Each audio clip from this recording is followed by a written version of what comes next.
Welcome to the Ribble Valley, an area of natural outstanding beauty. In this programme, we're going to visit all the villages in the area. We'll look at local cuisine, local accommodation and activities. So please join me for this exclusive tour of one of Great Britain's national treasures, the fabulous Ribble Valley.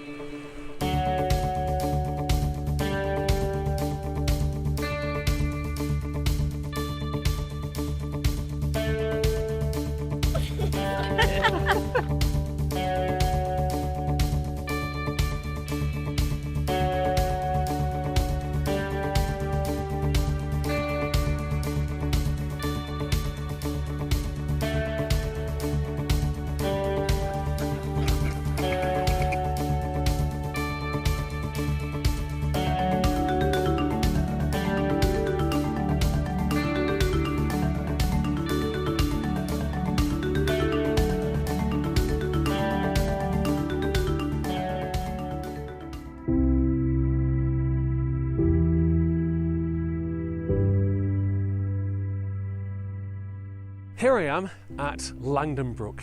This is one of the many areas that offers you, the walker, a great chance to explore the Ribble Valley. This walk will take you into the very, very heart of the beautiful Trough of Bowland. What I love about it really is the wide open expanses. The only thing I can actually hear right now is the peace and quiet, the sound of the river, and indeed the sound of birdsong coming from the many heather-clad fells. It's a gorgeous location.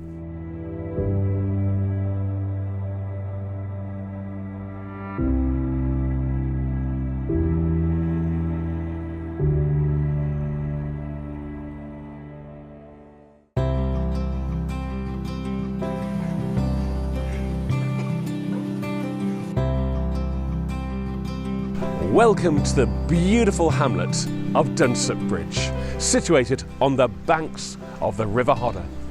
Would you believe this rather quaint little hamlet is not only in the heart of Lancashire, it's also in the very, very heart of Great Britain, the centre of the kingdom. This morning we're going to have a look at the local cafe, which is aptly called Puddle Ducks. Please follow me. Dunsop Bridge Post Office, Tea Room and General Store is situated by the village green and next to the bridge over the river Dunsop. The tea room is very inviting and its welcoming environment makes it an ideal place to visit following a lovely walk along the river. Good morning, dear. Are you well? I'm very well, thank you. Good. Could I please have a cup of tea and some carrot cake, thank you. We'll sort that out for you. I've got to say, it's really nice to be here. Now, I believe you're in the Lancashire Cookbook. We are. Have you got a copy, please? We have. We're actually in it, and on page 172. Right. It actually features our homemade pea and ham soup. Ah, your homemade pea and ham soup. Homemade, which my husband is actually making at the moment. Gosh. Hello, Tony. Morning, Simon. Very nice to see you. And you. Living here in the gorgeous Ribble Valley, you must be a huge attraction with tourists. Do you get a lot of tourists actually coming to Puddle Ducks? We do, yeah. Centre of the United Kingdom. People come from all over the country to come and see us. A lot of cyclists, walkers, day visitors. We have a lot of regulars through the winter. Right. We've started doing theme nights through the winter months for locals. So yeah, we're doing very well. We're enjoying it.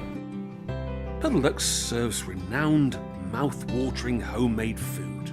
This includes homemade hot pot, steaming freshly made soups, pea and ham being a particular favourite amongst regulars, fresh homemade bread, cakes, bakewell tart, cream teas, scones and cranberry flapjacks, etc. And living here in this lovely part of the world, which I believe actually comes on the Queen's estate, doesn't it? Yeah, Queen's Whitewell Estate, under the Duchy of Lancaster. Beautiful part of the country. The Queen apparently loves the area as well, so perfect type of place to live. There you are, Simon. Thank you very much indeed, Tony. That looks lovely. Oh, you can't beat a nice cup of tea.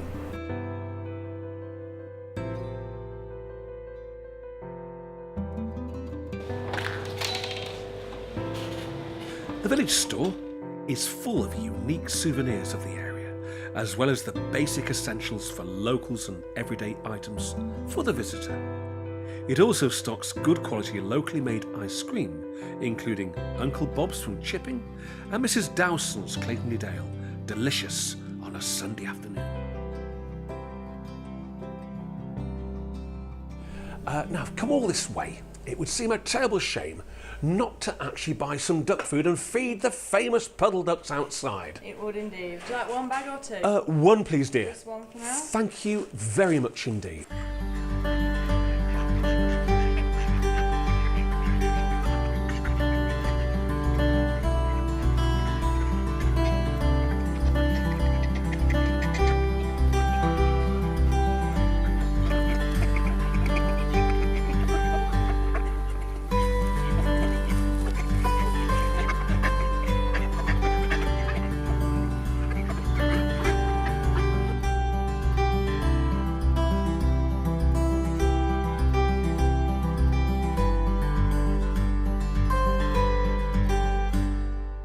Well, here we are on the banks of the River Hodder, outside Puddle Ducks. I'm joined by Margaret and Des. Do you come here quite often, folks? Maybe about 3 times a year. 3 times a year. Yeah. And what is the main attraction for you here at Dunsop Bridge? The scenery. The scenery? Coming over the Troffer Bowl and through here. And then we go on to Clifford Hill from here as well. Absolutely beautiful. Yeah. Have you been in the cafe, Puddle Ducks? Yes. Yes, we have. Very friendly cafe. And did you have a meal there today? Not today. We just had our coffee today, but we've come with the children, so we've Marvellous. had a picnic. Well, I'm joined here on the green at Dunsop Bridge by Edna, Martha and Ray. Now, folks, have you enjoyed visiting the Ribble Valley? Yes. We have. Very much. What's your main attraction here in the Ribble Valley? Why do you come here, folks? Because we like the outdoors. Yeah, you love the outdoors. And have you had a paddle in the river? Not yet. Not yet, but you're going to? Yeah. Yes, yeah.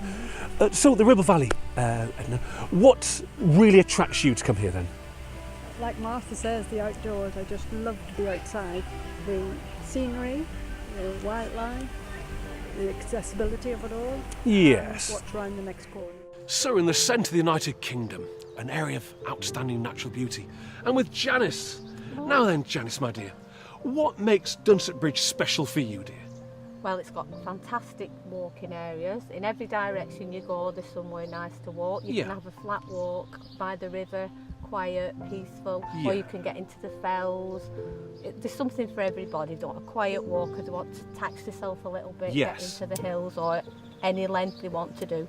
It's all here.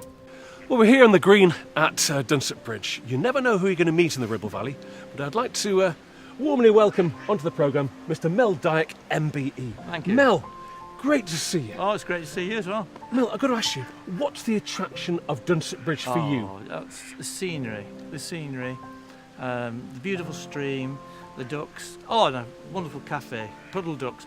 So Kay and I come here quite often on a nice day, and then we'll have a cup of tea or a sandwich and have a seat here in the heart of not only the Ribble Valley but the United Kingdom. Yes. And what a place to come to.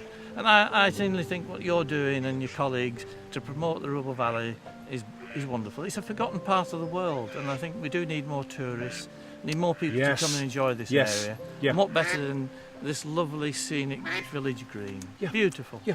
Mel, I know you've done an awful lot for ex-servicemen within the Ribble Valley, etc., but quite recently you did actually do a lot of research as to aircraft that crash in the fells around here. That's right. And been responsible for putting memorials on Pendle Hill. That's right. And an area very near here. That's Was right. it actually Dunsop Bridge, the second area? It's just about a mile from here, called Sykes Green. Right. And there were 15 planes that crashed. 25 servicemen lost their lives. 25. And they're all dotted around the various hills in and around here. But Sykes Green, a mile from here, beautiful spot. Another one. Another beautiful spot. Right. And there's a main memorial we did for the 25 airmen from America, New Zealand, Australia, Canada. And we've had families who've, because of it, have come over. Marvellous. And they've stayed in the lovely hotels we have here. Yes. And it was a privilege to be involved in that and to have actually researched them, why they crashed. Sadly, mainly lost their way. Navigation was poor. the men dropping out of the clouds to see where they were, and they hit the hills. They thought they were 2 miles from Blackpool. Right. Home run, and they didn't make it. Yeah, and that was 15 separate crashes in and around the Ribble Valley, and very sad. And you researched every single air investigation? Yes, and I had great help from Nick Weatherspoon, the Lancashire Aviation Organisation. So it was a team effort, but again we had young people involved in the libraries doing the boring legwork. Right. But we went up into the hills, and we had lots of ceremonies and services to them. So all credit to everybody. Welcome to St Hubert's Church here at Dunsop Bridge.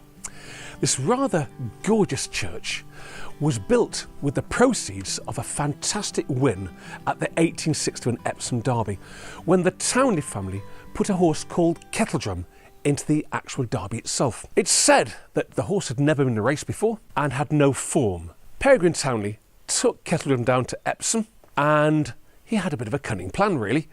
It's said that he put some soap in the creature's mouth, put some warm water in his back, so Kettledrum looked actually quite ill. He was then led into the enclosure for the bookies, the turf accountants to see him, and they all started laughing hysterically because the creature was indeed frothing at the mouth and steaming quite badly. And they said, this all sounds done, no chance, he's in a right bad state of health, look at him, he's not well. Nah, it's a joke, 500 to 1 against. 500 to 1 against. The following morning, Kettledrum was fed, groomed and watered and led down to the starting line. That day, he was competing against some of the finest racehorses in Great Britain. The race started. And at first, Kettledrum wasn't doing very well, but he was closing in on the 2 hot favourites. With 1,000 yards to go, he was competing with the second hot favourite, Excalibur. With 500 yards to go, he was going head-to-head with Dundee. With 25 yards to go, he got his head over the line to win the 1861 Epsom Derby. Around Epsom that day there was a stunned silence as people slammed their suitcases shut and ran for cover. The bookies knew they couldn't afford to pay the odds. But the Townley family, they weren't stupid. And indeed the people of Burnley weren't stupid. They knew if Kettledrum was going to win, then they were going to make a fortune. The people of Burnley, they put their life savings on Kettledrum. Within 3 hours, every public house in Burnley had been drunk completely dry. But the proceeds that day, the vast majority went to the Vatican, but also money was put aside to build St Hubert's Roman Catholic Church here in the beautiful village of Dunsop Bridge.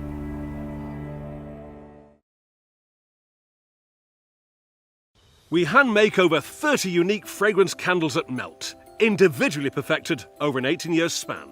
You can explore the full range of products on offer at our exclusive luxury gift shop, chandlery, perfumery and reading room, situated on one of the prettiest routes you could travel. Visit us on Twitter Lane in Waddington or via our website at www.themeltco.com. We can't wait to meet you.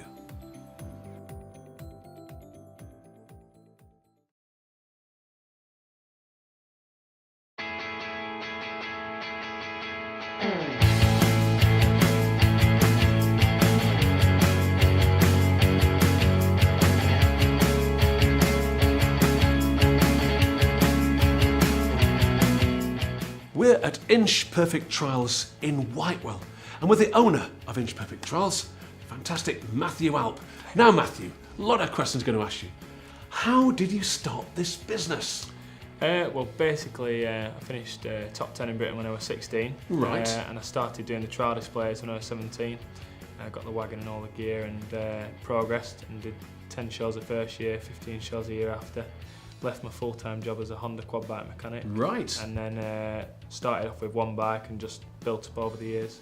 This has been a real passion, hasn't it? A real passion of yours. Yeah. Can I ask you, the bikes themselves, are they totally different to scrambling bikes, road bikes, etc.? Yeah, completely different sector altogether, really. They're very, very specific what they do. They don't have a seat, as you may notice. And they're built for riding up over obstacles, so for example jumping up rocks and riding up brooks, streams, hill climbs, and it's all very slow speed, all about balance and control really. Right. So I'm a complete amateur. Let's just say if I arrived, what could you offer me in terms of buying a bike and also training? Yep, so the best way to do it is, if you've never done anything before, is to come for an experience day. We'll provide you with the bike, all the riding gear, training throughout the day and hot lunch, and we'll take you from the very, very basics right through to, by the end of the day, you'll be doing things you wouldn't even imagine. Fantastic, and a hot lunch as well? Yeah, hot lunch as well, yeah. And have you got a circuit here in Whitewell? Because it's a beautiful area, isn't it? Ideal for just that, really. Yeah, so we've got 100 acres of land. 100 acres of land, yeah. Yeah, basically the instructor will plot out a course specific to the group they're taking out that day. Yeah. And as they progress, the course gets a little bit harder. And yeah, like I say, by the end of the day, you'll be doing steep hills and tight turns and streams and all sorts of different things.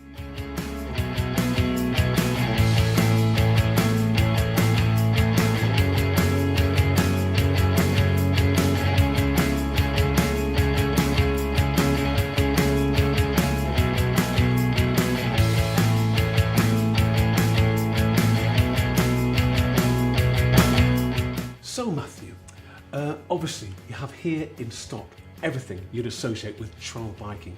You provide all the clothing and all the safety gear, and of course all that safety advice as well. Yeah, so basically we have the biggest stock of anything associated with trials in the country. So we've got all the latest clothing, pants, jerseys, helmets, boots, gloves, protective, chest and back protectors, knee guards, and then obviously all the accessories for the bikes as well.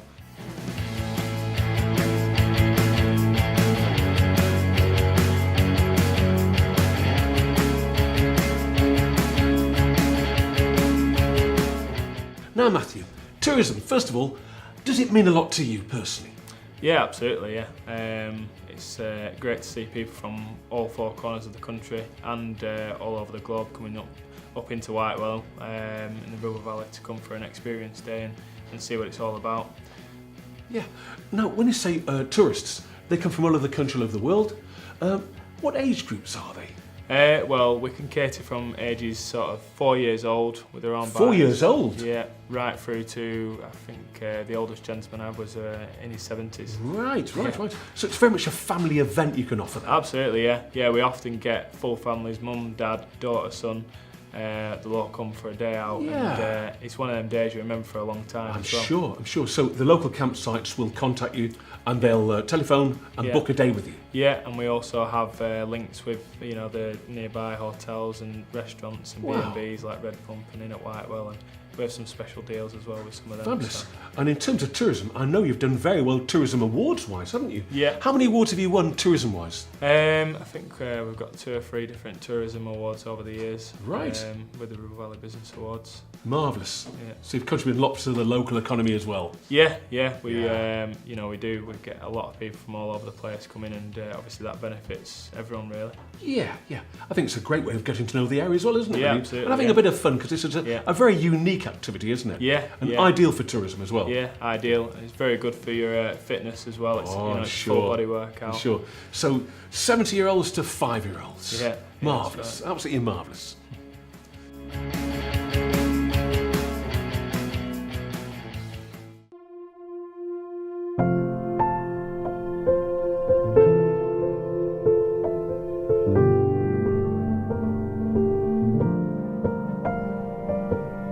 We're in the beautiful, award-winning village of Chipping. When I say awards, the Royal Horticultural Society every year have a competition called Britain in Bloom. This marvellous little Ribble Valley village won the National Gold Star Award for Britain in Bloom in 2010. The village has some fabulous facilities. We have the Cobble Corner Cafe, very, very popular with cyclists. We have the Tillerson's Arms, based at the bottom of the village, and the fabulous Sun Inn, which has a reputation for being the most haunted public house in the whole of Lancashire, haunted by the ghost of Lizzie Dean, who sadly lost her life here in 1835. The village also has the John Brabin Tea Rooms. Well, who was John Brabin? Well, he was a very, very wealthy London cloth merchant. He came up to Chipping in the Industrial Revolution and loved the village so much that when he died, he left his entire wealth for the village. As a result, they built a beautiful primary school and also some almshouses, which are Grade 1 listed. Chipping, well worth a visit. in the village of Chipping, it's absolutely impossible not to visit the Cobbled Corner Cafe. And with Jim here.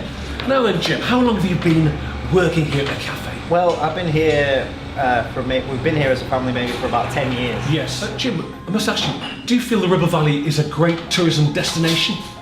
Of course it is, yeah. It's, there's plenty of things to do, you know. There's fells to walk on, there's lots of wildlife to see. It's a great place to be. Yeah. Would you say Chipping's got a lot to offer the tourist?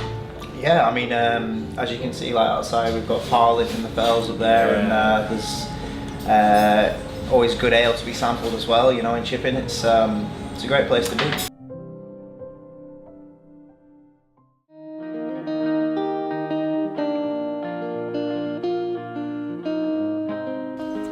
The Ribble Valley has some truly amazing tourist attractions, and I'm at one of them in the fabulous Forest of Bowland.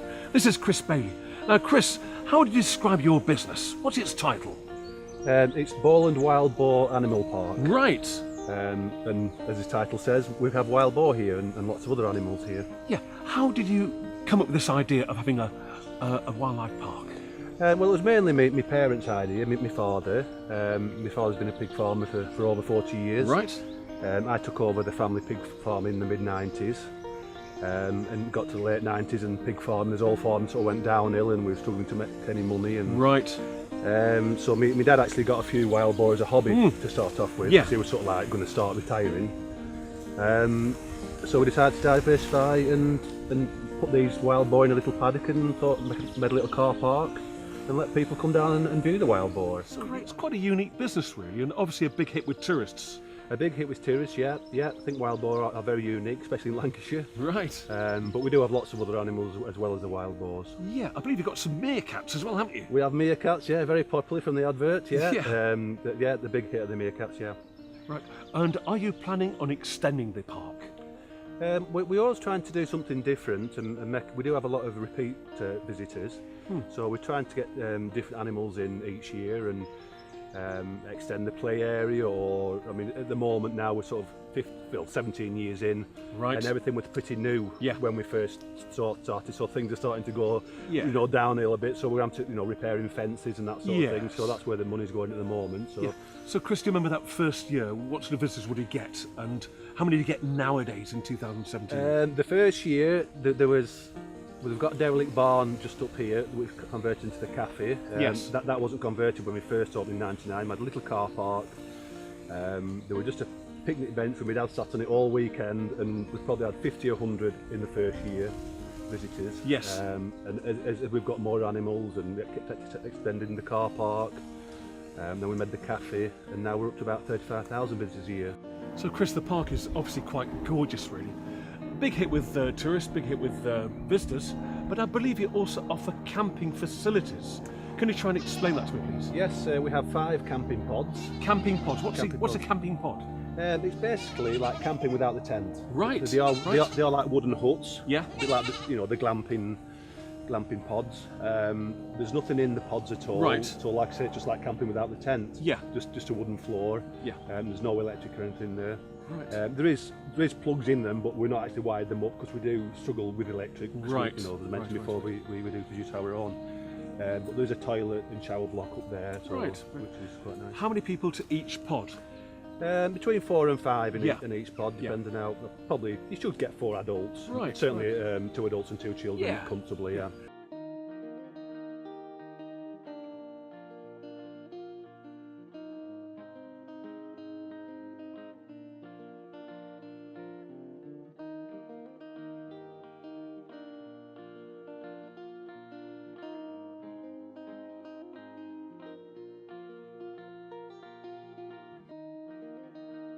I'm joined by Hannah, the manager here at the Wild Boar Park. Hannah, pleasure to see you, dear. It must be a very, very busy day you've got here. It is a busy day. From behind the scenes, we start at 7:30 in the morning. 7:30 in the morning? Yeah, it's an early start. First thing we do is feed the lambs. Right. Having lambs is quite seasonal, so we've got them for another month or so. But they arrive with us about the end of January. Right. So 7:30 we start feeding the lambs. Yes. And then we all head out onto the park. Some work inside, some work outside, feeding the rest of the animals that we've got here. In terms of tourism, the Ribble Valley must be very proud of you.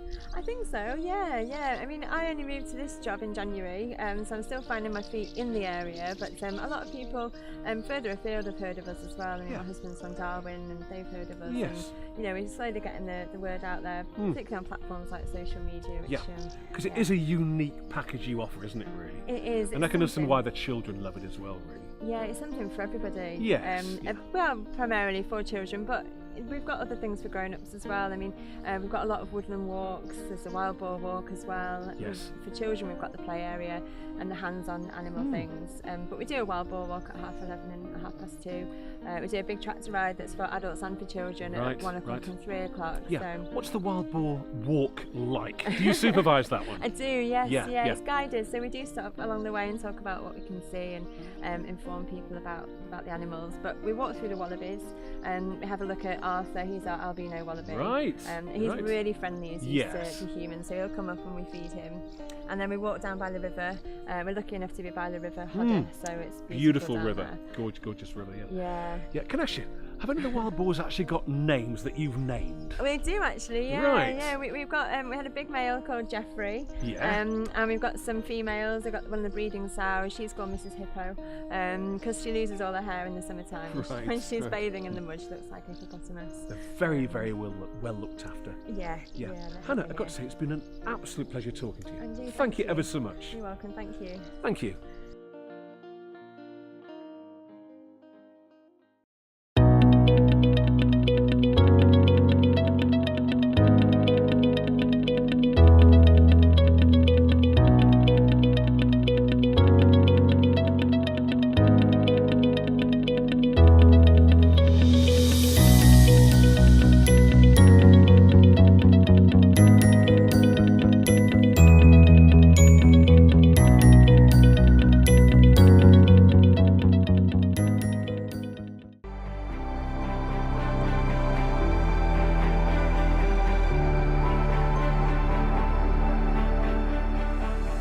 Welcome to the village of Slaburn. Slaburn has been described as the capital of the Hodder Valley. The green here banks down to the beautiful River Hodder. To our right, we have the riverbank tea rooms, very, very popular with tourists, along with state-of-the-art toilets, car parking facilities.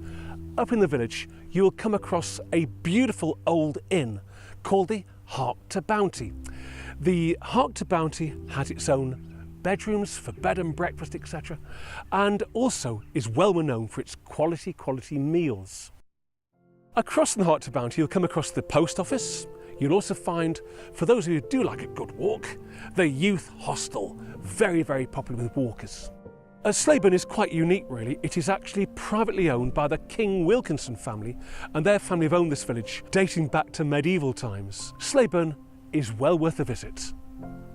Well, we're at the fabulous riverbank tea rooms here in Slaburn. I'm joined by Bernard. Now, Bernard, can I ask you, how long have you been here at the tea rooms? Well, just over 2 years now, yeah. Yeah, and it's a very, very busy location, isn't it? It is. If you'd been here yesterday, it was completely packed out on the bank holiday Monday, and as soon as the sun comes out, we get full, yeah. Yeah. Now then, in terms of what you have to offer, I know you do a lot of homemade foods here, don't you? It's all homemade. It's all homemade? Yeah. So pies, cakes, and then for bacon sandwiches for the bikers, and some flapjacks and sugar rush for the cyclists. Yeah. Brilliant. Yeah. Sugar rush for the cyclists. That's right. You'll get a lot of walkers here, I should imagine, Bernard. Absolutely, yeah. And because there's various walks around Slaburn and up to Stocks Reservoir. Yes, and, yeah, into the forest. It is a beautiful location, this, though, isn't it, really? Yeah, it's lovely, yeah. Yeah. So, Bernard, obviously when you're not working here, do you tell people about the business, and do they believe that this part of the world is so beautiful? Because we know it is, don't we? I think people forget, don't they, because it's on the doorstep, and then when they come out and see it, they remember what it's like and how lovely it is. Yeah. Right, well, I'm joined by a very special guest this afternoon, Annie. Yes. And Annie, you're here for a special reason, dear, aren't you? Yes. Here in Slaben. Can you tell us about that, please? Yes, we're having a look round because our grandson's getting married in the village hall in October, and we wanted to just have another look round. Beautiful. The church as well is round St the Andrew's corner. Church? Yes. Yep. And have you travelled far today, dear? Accrington. From the great town of Accrington? Yeah. Fantastic. I've got to ask you, have you always liked Slaben? Yes. I came to the YHA on the bicycle one in the Wow. first place. Yes. How many years ago was that, my dear? My word. About 70. Well, I bet you could still do it, you know. Yeah, it is actually, when I think about it, it is Gosh. 70 years ago. Happy days. Do we not look that old? No, you look 70 years young, actually. Yes, I did. I came from Blackpool on the bicycle Oh, to see Slaben. that's marvellous. In one day? Oh, we slept at the YHA. Ah, yes. We slept at the YHA. And have you enjoyed the cuisine from the cafe here? Definitely. And what have you had, my dear? Today, daughter's had a custard. We've had scones. Last time we had delicious blackcurrant tart and cream. That was good. Right, I'm joined by Warden and Val. And you've come over from Otley today. We have. From the fabulous White Rose County. It's absolutely fantastic. Yeah. Now, did you know that before 1974, this was indeed the West Riding of Yorkshire, until some bright boffin changed all the county boundaries, and what was Yorkshire was handed to Lancashire on a plate. Now then, as Yorkshire folk, how does that make you feel? I think we should do something about it. I think we should go to court. Yes. You had a cup of tea. Did you have a cake or anything, folks? We did. Was it a nice cake? Oh, wonderful. Did it go down well? It looked good. It looked really good, and I said, "Can you share a scone with me?" And did you? We did. Oh, Val, that's... We've been sharing things for a long time. Oh, well, that's the way it should be, isn't it, really? That's the way it should be, definitely, really. So, I've got to ask you, as a tourism destination, how do you rate the Ribble Valley? I think it's beautiful, absolutely beautiful, and it is not over commercialised. Ah. I think that if you want to have a peaceful day away from things, and traffic in particular, couldn't beat it.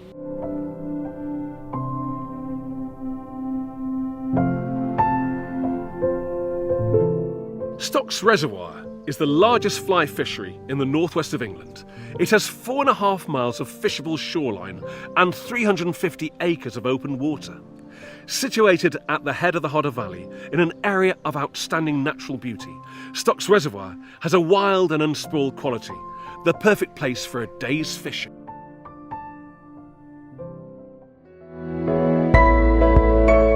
Gisborne Forest is the largest forest in Lancashire.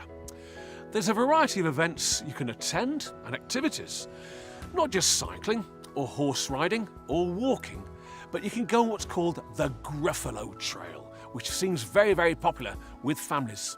There's also what we call the Hub here in Gisborne Forest for a delicious cup of tea and a nice cake as well. We're deep in the forest of Gisborne at a place called the Hub. I'm with Ian from the British Army. Ian, I've got to ask you, have you been here before? Yes, so I was here yesterday with a group of guys. We got out on the mountain bike trails. Right. Do you come here often? No, this is my first time into the Gisborne Forest. Right. Have you enjoyed it here? Are the facilities good here? The facilities are very good. You've obviously got the coffee shop and the mountain bike facilities if we ever need punch repair kits, for example. The trails are very good, very arduous. The boys seem to have enjoyed it yesterday, which is why we're back again today with a new group. And it's very picturesque out there, yeah. Right. Will you be coming back again? I would definitely recommend it to those, army-wide that are mountain bike instructors to definitely get up here and try it.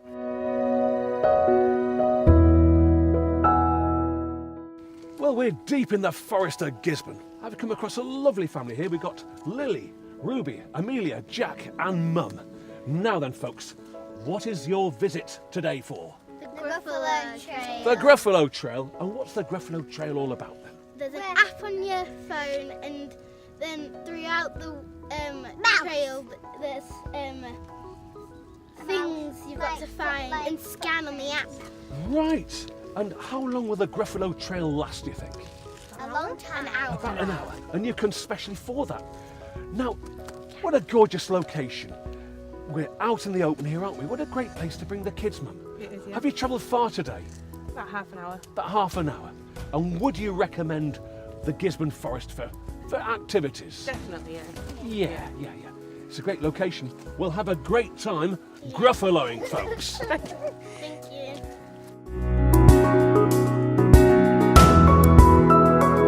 Well, we've come to a gorgeous location situated in the fabulous Forest of Gisborne. And I'm joined by Sophie. Now, Sophie, you run the Gisborne Forest Hub. Can you tell me about the Forest Hub, please? We are a family business. We've been running since the end of May this year, so only a few months. And we wanted to help the Forestry Commission in developing the site. So that's why we run bike hire, we've got a cafe, we run guided rides and courses. And things like this for locals and people on holiday. It's such a gorgeous location because we're deep in the forest, aren't we? Yeah. And one thing I really noticed straight away, Sophie, the air. It's delicious. You can actually taste it. It is. It's really clean, and you notice it actually when you go away for a few days and you come back, how nice and clean it is. Yeah. So the Forest Hub Cafe downstairs. Yes. Do you offer meals and refreshments? Yeah, all of our food is locally sourced where possible. Right. So it's all fresh and wholesome. We're all mountain bikers or walkers who work here, so we know what people want, so that's what we try and offer.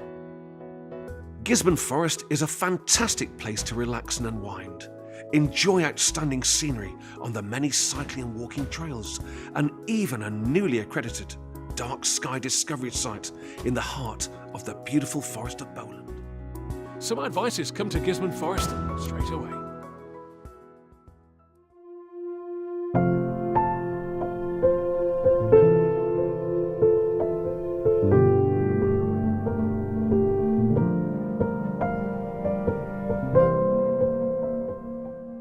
Gisborne is a somewhat larger village than some of the villages we've been to in this programme, but still very, very picturesque. It has a gorgeous cobbled streets, a beautiful medieval church, and has a very vibrant agricultural community.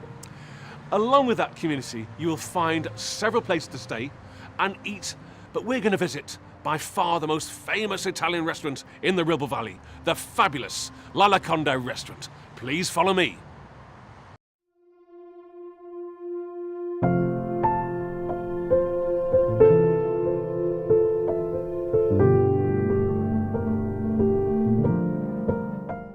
Welcome to the beautiful village of Gisborne, here in the fabulous Ribble Valley. Now, the Ribble Valley has some truly excellent restaurants with some very, very high standards, but we're at the Laconda restaurant in Gisborne, and when it comes to high standards, believe you me, this restaurant has won more awards than it can shake a stick at. I'm joined by Cynthia, who's the proprietor and the owner here at Laconda. Absolutely gorgeous to see you, my dear. Thank you. First of all, do you think Ribble Valley is doing well tourism-wise? Yes, Ribble Valley is a gem in Lancashire for lots of to visit, and also you can find lots of different establishments offer wonderful food. And we are proud to be part of Ribble Valley because the competition is very high. I'm sure. And I mean, you can attract lots of foodies, lots of people know what they like. Yes. And that make you to. Yeah. And you've had the restaurant for, is it 13 years now? 13 years in December, yes. And what made you choose Gisborne? We chose Gisborne because we love the village life. Right. We come from small villages in Italy. We like to know the people, we like to collaborate with people. We believe in 0 miles source of products. And around Gisborne, in just maximum 15 miles, we can find the most important ingredients. So Cynthia, you obviously get lots of regulars here. Do you get any tourists? Yes, we welcome lots of people from Cheshire, Wirral, Liverpool, Leeds. Right, and they will travel all that distance? Yes, sometimes from London. We have Marvellous. From London? last week we have 6 people from London come just for us. Especially to dine Yes. here. That is some reputation, isn't it? Yes, it's nice, and that helps us as well to make collaboration with other business around in here, because we need to offer as well where to stay. And Gisborne offer as well a lovely places where to enjoy the entire day. Yes, Not just come to eat, but as well where to stay to sleep.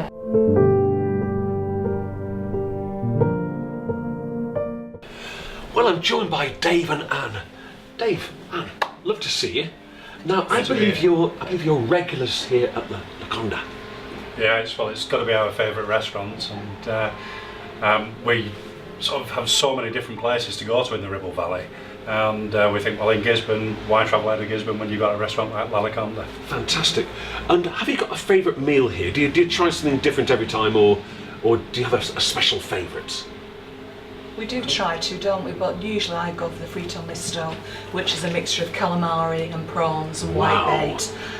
Only lightly fried, not really deep fried, and a mixture of vegetables as well, and it's beautiful. That really does sound very healthy, actually. Like Cinzia mentioned, the healthy aspect. Yes. Yeah. Do you always have a bottle of wine when you come here as well? Silly question.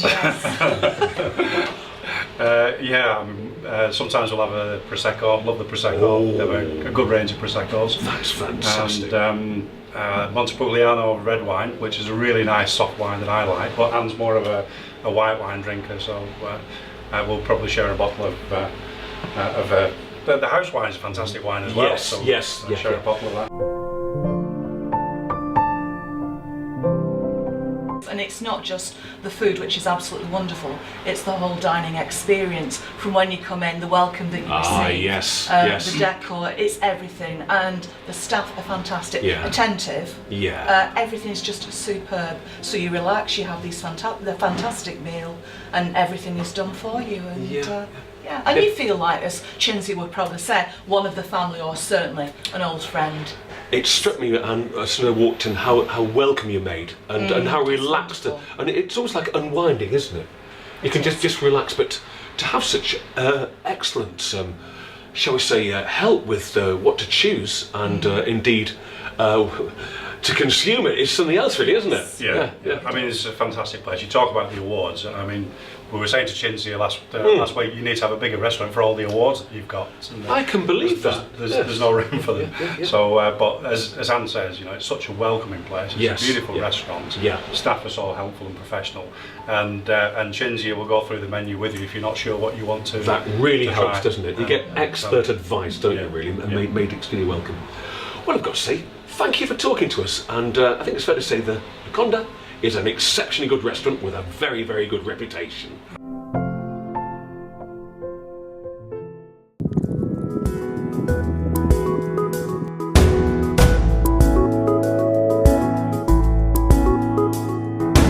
So you've seen some of the outstanding Ribble Valley countryside. We've met with some local businesses, residents and tourists alike. Coming up in part 2, we're going to visit the beautiful market town of Clitheroe and also the villages of Chapman, Sawley, Downham and of course Waddington. See you soon.